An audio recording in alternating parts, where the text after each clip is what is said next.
You ever wonder why we make certain decisions? Why sometimes we act on impulse and other times we think things through carefully? Daniel Kahneman, a Nobel Prize winner, unravels these mysteries in his groundbreaking book, Thinking, Fast and Slow. Get ready for a journey that will change the way you understand yourself and the world around you. Kahneman introduces us to two main characters that inhabit our minds, System 1 and System 2. System 1 is fast, intuitive, automatic, and emotional thinking. It acts without conscious effort, like when you recognize a familiar face or solve 2 plus 2. System 2, on the other hand, is slow, deliberate, logical thinking that requires effort. It kicks in when you need to solve a complex problem, like calculating taxes or learning a new language. System 1 is incredibly efficient, but its speed can lead us into mental traps, the famous cognitive biases.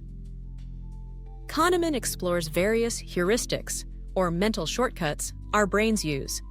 The anchoring bias is the tendency to rely too heavily on the first piece of information we receive. Think, for example, of the initial price of an item on sale. The availability heuristic makes us judge the likelihood of an event by how easily examples come to mind. This is what happens when we fear flying after a news report of an accident, completely ignoring the statistics. Finally, the confirmation bias leads us to seek out and interpret information that confirms our existing beliefs, like only reading news that agrees with your political views. Despite being more rational, System 2 has a big flaw. It's lazy. It prefers to conserve energy and often accepts System 1's suggestions without questioning. Let's think about the famous bat and ball problem. A bat and a ball together cost $1.10. The bat costs $1.10 more than the ball. How much does the ball cost? If you thought 10 cents, your System 1 was at work. System 2 would only activate to correct and arrive at the right answer, 5 cents, if you made a conscious effort. Kahneman, along with Amos Tversky, developed prospect theory, which explains how people make decisions in situations of risk and uncertainty.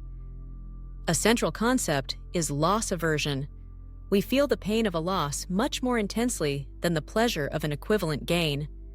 Losing $100 hurts more than gaining 100 pleases. Furthermore, framing shows how the way information is presented can drastically influence our choices, even if the information is the same. Think about the difference between 90% lean meat and 10% fat. Kahneman also makes us reflect on the difference between the experiencing self, what we feel in the moment, and the remembering self, what we recall about an experience. Our future decisions are more influenced by the remembering self, which tends to focus on the peaks of pleasure or pain and the end of the experience, ignoring the duration. For example, a vacation that ended badly might be remembered as bad, even if most of it was enjoyable. So, how can we use this knowledge to make better decisions? Recognize biases. Be aware that your System 1 is always active and prone to errors. Question your initial impressions. Activate System 2. When the stakes are high, slow down.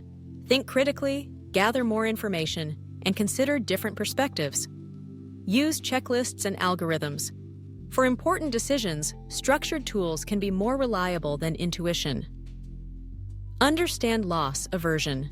When negotiating or investing, know that loss aversion affects everyone, including you. Thinking, Fast and Slow isn't just a book about psychology.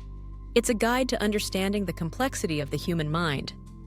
By grasping how our two systems operate, we can become more conscious thinkers and make more informed decisions. What cognitive bias surprised you the most?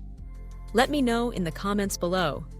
If you liked this video, don't forget to like and subscribe to the channel for more content like this.